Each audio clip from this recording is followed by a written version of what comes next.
Então, são, digamos, as perguntas perpassam essas 3 dimensões. O questionário estudante também, no início, são mais ou menos 68 questões. No início, as 25 primeiras, é mais o perfil socioeconômico, né? Então, a renda, etc, etc. Isso não impacta na avaliação, é para fins estatísticos. Mas depois dessa primeira etapa, né, da pergunta mais ou menos 28 em diante, aí ele diz, olha, a partir de agora você está avaliando o seu curso. E aí vai aparecer essa escala aqui, né, que vai do discordo totalmente até o concordo totalmente. Então vai aparecer lá as afirmações. Alguém já respondeu aqui o questionário, estudante? Eu ainda não vi o questionário desse ano, tá? Se eu falar alguma coisa, estiver diferente do que vocês viram, avise, que eu ainda não vi o desse ano. Mas não tem mudado. Ao longo dos anos, tem seguido sempre esse mesmo modelo, com as mesmas afirmações, etc. Então, tá lá uma afirmação. Aí você vai dizer, discordo totalmente, discordo parcialmente, concordo totalmente. E aí, para cada avaliação que você fizer, que você sinalizar, existe, digamos, uma nota correspondente. Então, quanto mais você concorda totalmente, mais você eleva a nota, né? Vai ser atribuído ali um 6, ou seja, é como se você estivesse apontando, reconhecendo que seu curso ali é muito bom. E quanto mais você vai descendo nessa escala, mais você está dizendo, opa, baixa a nota aí desse indicador, dessa afirmação, certo? E aí eu também fiz esse trabalho mais detalhado com os professores, aqui eu trouxe de uma forma mais resumida, mas eu fiz questão de trazer uma das afirmações que me chamou a atenção quando eu estava olhando o Dia Ambiental 2019. Tem uma questão lá, pelo menos em 2019 foi a questão 53, que dizia assim, a afirmação: foram oferecidas oportunidades para os estudantes realizarem intercâmbios e ou estágios fora do país. E aí a maioria, né, 26%, mais de um quarto, afirmou assim de cara, discordo totalmente. Aí, pelo menos nesse indicador, ele foi lá para baixo.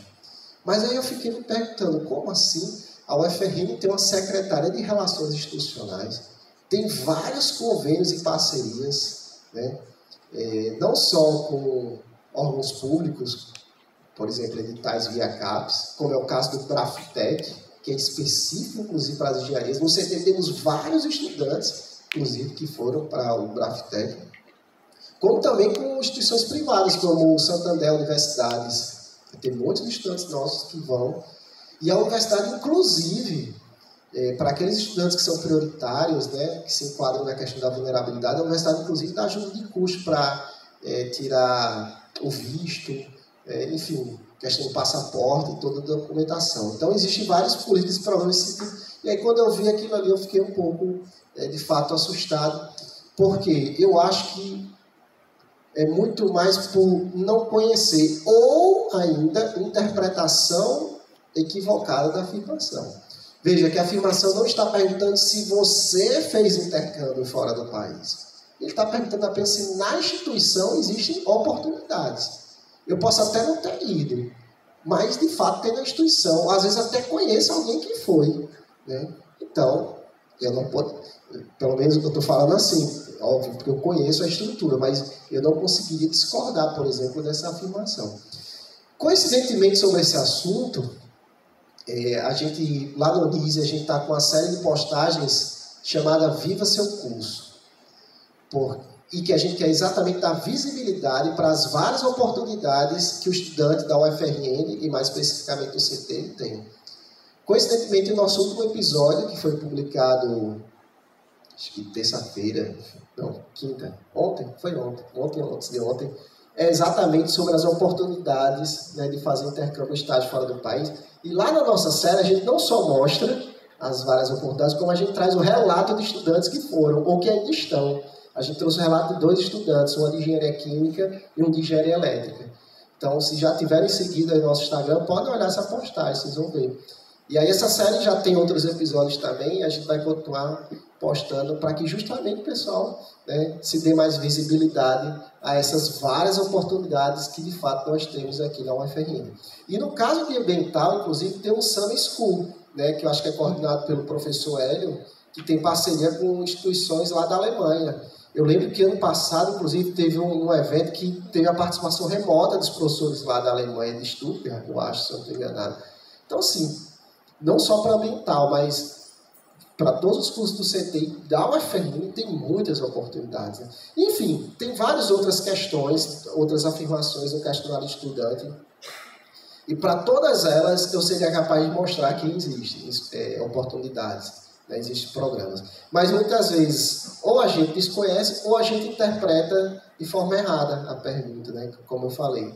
Às vezes o aluno pensa que está perguntando se ele foi, se ele fez, mas não é isso. É se foram oportunizadas, né, se teve essas oportunidades dentro da instituição.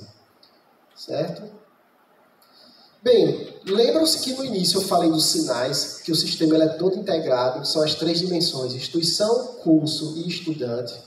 A parte do estudante é o ENAD, é tudo isso que a gente está vendo, né? O ENAD é a prova e o questionário. Mas vejam, aí eu até disse, olha, mas o ENAD não é o único indicador de qualidade, existem outros. Um outro que impacta bastante, né, na visibilidade do curso se chama CPC, Conceito Preliminar de Curso. E aí, quando a gente vai ver a composição para se chegar a esse conceito, a esse CPC, a gente vai ver que existem essas quatro dimensões. Então, 35% do peso é do IDD. O IDD, também, grosso modo, é a comparação do desempenho do estudante no ENAD com o desempenho dele lá no Enem, para ver se, de fato, o curso impactou, né, ao longo dos anos da formação. 30% do peso é em relação ao corpo docente, ou seja, titulação e regime, né, de trabalho. Mas olha aqui embaixo, ó, 20% é o conceito ENAD, então 20% do peso do CPC vem do conceito ENAD, que o curso tira, e 15% vem do questionário do estudante. Olha aí o questionário do estudante aparecendo. Então, isso que vocês estão respondendo lá no questionário do estudante vai impactar no CPC do curso, não? Tem um peso de 15%. Por isso que é muito importante a gente responder, né, de forma muito responsável. Óbvio, eu não estou dizendo que vocês não têm uma visão crítica. Tem uma visão crítica, né? Até porque vocês foram formados numa universidade que preza, né, por um profissional que tenha, de fato, uma visão crítica. Mas a gente tem que ter cuidado. Eu já vi casos assim do estudante dizendo, não, eu tenho uma lá sobre plano de ensino, sobre relação professor, eu discordei totalmente por causa de fulaninho. Aí eu disse, poxa, por causa de um professor, você está colocando todo o corpo docente, todo o curso, né, na nota lá embaixo. Então, assim, a gente precisa, às vezes, equilibrar um pouco as coisas na hora de fazer essa avaliação, tá? Então, vejam, o CPC, se a gente for ver a questão do ENAD, está impactando tanto o IDD, né, porque compara o ENAD com o Enem, como no conceito ENAD, 20%, como no questionário estudante, 15%. Né? E se a gente olhar o percurso, né, do CPC, do curso de Engenharia Ambiental, né, ele sempre foi conceito faixa 4, mas eu trouxe o contínuo para justamente reforçar a minha preocupação. Se a gente olhar o conceito contínuo, ele está caindo a cada edição. 3.7, 3.2, 3.7. Mais um pouquinho aqui, se chega em 2,944, cai para o conceito 3, faixa. Então, será que a gente consegue agora trazer essa estrelinha aqui para cima em 2023? É algo para a gente refletir, né? E ainda mais, o IGC, ele leva em sua composição tanto lá o conceito da pós-graduação, como a média dos CPCs dos cursos. Então, se a gente pegar o UFRN como exemplo, é como se o IGC da UFRN fosse a média do conceito da pós-graduação, mais a média do conceito dos cursos de graduação, né, do CPC dos cursos de graduação. Então, atualmente, o IGC da UFRN, ele até subiu em relação à edição anterior, tá, 3.7, e estamos na faixa 4, IGC 4. Então, quando a gente, de fato, consegue se dedicar ao ENAD, elevar o conceito de ENAD, consequentemente, é um efeito dominó. A gente eleva o conceito do curso, né, o CPC, e, consequentemente, eleva o índice geral dos cursos da UFRN. E aí, gente, vamos lá. Eu estou aqui nessa UFRN há muito tempo, até sou suspeito para falar. Mas eu não sei se vocês já participaram de eventos em outras instituições. Eu já viajei para muitas instituições, às vezes até fora do Brasil. E eu costumo dizer, eu não encontro nada parecido com a UFRN. A nossa instituição, se a gente comparar com outras, tem uma infraestrutura muito melhor, né? Todas as salas climatizadas, né? Iluminação, banheiro e tal. Alguém pode dizer, ah, não, mas olha, tem mofo ali, o tal ar-condicionado quebrou, em tal disciplina, tal. É óbvio, gente, problemas vamos ter sempre. Na minha casa, tem muitos problemas. Tem problema de filtração na minha casa, eu tenho que ficar lá ajeitando, trazendo pedreiro. Sei lá, o ventilador quebra, a geladeira queimou, lá vai chamar o técnico. Ou seja, em todos os lugares tem problemas. Mas a gente busca o quê? Exatamente superar, melhorar, né? É a mesma coisa. Toda essa estrutura aqui é construída não só do corpo docente como técnico administrativo, está aqui em função disso, de vocês, para que a atividade fim, né, que é a educação, a formação profissional de vocês, ocorra com êxito, né? Então eu trouxe aqui essas imagens justamente para lembrar vocês de como, no final das contas, a gente ama muito essa universidade, né? E outra coisa, vocês estão concluindo um curso gratuito na universidade pública. Vocês não pagaram mensalidade, né? Então, de alguma forma, quem está pagando por isso aqui é a sociedade. E, obviamente, a sociedade espera o quê? Um retorno. Então, às vezes, a gente se dedicar ali no ENAD é uma retribuição que a gente está dando, né? Uma prestação de contas, né? Não só para a nossa família, né? Para os nossos professores, para a própria instituição, mas também para a sociedade. E dizer, olha, fiz valer a pena o investimento que vocês fazem, né? Em tudo isso aqui. Tá certo? Então, está aqui esse prédio lindão, inclusive onde estão os laboratórios de vocês, né? Aqui o CETEC, o setor 4, né? E aqui a graminha do CT. Alguém já se deitou aí nessa graminha? Né? Tem a graminha ali, muito legal à tarde, às vezes está aqui o pessoal tirando um cochilo. Bem, aí para responder o questionário do estudante, como é que vocês vão fazer? Vocês precisam acessar o sistema ENAD, né? Que é enad.inep.gov.br. Está pequenininho aqui, mas é esse o endereço, tá certo? Então, a tela, quando vocês entrarem no sistema, é isso. Vocês vão clicar na primeira opção, que é entrar no sistema, né? ENAD. Aí, logo em seguida, vai aparecer essa tela, né? Acessar como estudante ou como coordenador. Você vai acessar como estudante. Aí você vai fazer o seu cadastro, caso ainda não tenha acessado. Quem respondeu aqui já o questionário estudante, deve se lembrar, né? Primeiro você faz um cadastro. Aí, esse cadastro, hoje em dia, ele está todo interligado com o SOGOV. Então, é rapidinho, praticamente ele puxa os dados do SOGOV, pronto, já entrei no sistema ENAD, está lá, já fiz o cadastro, né? E aí, lá dentro, é que vai ter a opção de responder o questionário do estudante. Então, para preencher esse cadastro, tem até o dia 18 de novembro, e aí, pessoal, cuidado, viu? Cuidado, eu estou até preocupado com isso, professor Vilma. Porque, assim, o prazo do questionário estudante é até 25 de novembro. Mas meu receio é aquele estudante, até dia 25? Eu respondo no dia 25. Só que aí, meu amigo, antes de responder, você precisa fazer um cadastro. Se você for responder no dia 25 e não fez o cadastro antes, você não vai conseguir acessar o sistema. Então, a gente tem que mobilizar o pessoal aí. Eita, eu botei aqui o alarme para eu lembrar que eu tenho 4h30. Vamos lá. Mas tem que a gente fazer mesmo uma força-tarefa aí, monitorar quem ainda não respondeu, para lembrar que tem que fazer o cadastro pelo menos até o dia 18 de novembro. Responder o questionário até o dia 25, um dia antes da prova. Agora, olha aqui o detalhe. Na outra segunda-feira vai sair os locais de prova, né? Só que você só consegue ver o seu local de prova se você responder o questionário do estudante, né? Então, quem deixar para responder no último dia só vai saber onde vai fazer a prova também no último dia, tá certo? Então, a gente tem que pesar isso aí. Lembrando que o questionário é longo, como eu já falei, 67, 78 questões, mas você pode iniciar e ir salvando, tá? E continuar depois, e assim vai. Mas cuidado, não basta só ficar lá clicando e salvando. Se você não preencher tudo e enviar, clicar lá em enviar, não é computado como enviado. E repito, se não enviar, fica irregular com o ENAD, mesmo que faça a prova, tá certo? Então, a aplicação da prova, dia 26 de novembro, é um domingo. Então, os próximos finais de semana, a gente vai passar a se dedicar aí a revisar o ENAD. E no dia 26, você já digo a todo mundo, 25, que é o sábado também, né? Pessoal, esse final de semana, vou estar aí dedicado para o ENAD, comemorar mesmo só depois que terminar a prova, né? Então, a abertura dos portões, 12 horas, horário de Brasília, mas acho que não está tendo mais horário de verão aqui, então acho que será o mesmo horário nosso, né? 12 horas. Fechamento dos portões, 13 horas.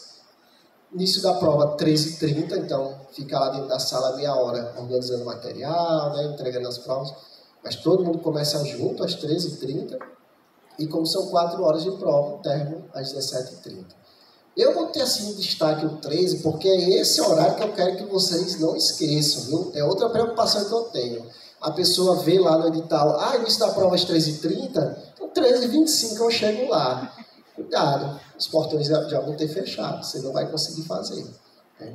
Então, coloquem na cabeça de vocês, o meu horário limite é 13 horas. Eu vou tentar chegar 1 hora antes, 12 horas. Aproveito para ficar conversando com os professores que vão estar lá recepcionando vocês, os outros colegas e tal. Então, vai bater nesse papo para depois de fazer a prova. Lembrando, documento válido, tá certo? Lá no edital tem todos os documentos que são válidos, mas no geral são aqueles que a gente já conhece, CNH, identidade. E a caneta esferográfica de tinta preta transparente, né? Com material transparente, certo? Bem, a equipe da COPAV da UFRN, que é a comissão de avaliação lá da Prograde, que inclusive tem um Instagram também, recomendo que vocês sigam, que eles também estão lançando várias publicações de dicas sobre o ENAD. Bem, essa equipe, juntamente com a Rádio Universitária e a Comunica, elaborou um podcast com 4 episódios, são bem curtos, em torno de 7 minutos cada episódio, mas assim, com informações e dicas muito legais sobre o ENAD, então já faço o convite para que vocês escutem esse podcast. Mesma dica, estou lá tomando banho, lavando a louça, almoçando, enfim, fazendo alguma atividade, já aproveita. Ou na academia, né? Vocês estão lá treinando na academia, já bota ali o podcast para pegar as dicas, as informações. Então tem tanto o QR Code, como tem aqui no site enad.frn.br o link para esse podcast, tá certo? Bem, gente, era isso. Agradeço mais uma vez aqui a participação, faço mais uma vez o convite para que vocês sigam o perfil do NISE lá no Instagram, nise.ct, tá certo? Tem o nosso site também, o nosso linktree, /nise.ct.frn, que lá a gente inclusive já organizou toda uma sessão material com o ENAD, né, sobre o ENAD. Então, por exemplo, o link para ver as provas anteriores, vocês conseguem ver aqui no nosso site. Esse link também está na bio do Instagram, tá? Então, se vocês forem pelo Instagram, vocês conseguem chegar também. E aí, o convite que eu faço, né, lembrando aí o percurso do curso de Engenharia Ambiental, é que a gente repita, né, o conceito de 2014, que foi o conceito máximo, o conceito 5. E aí, lá na nossa sala do NISE, quem já fez lá o acolhimento psicológico, atendimento educacional já deve ter visto, a gente sempre deixou as balinhas e tal e chocolates, tá?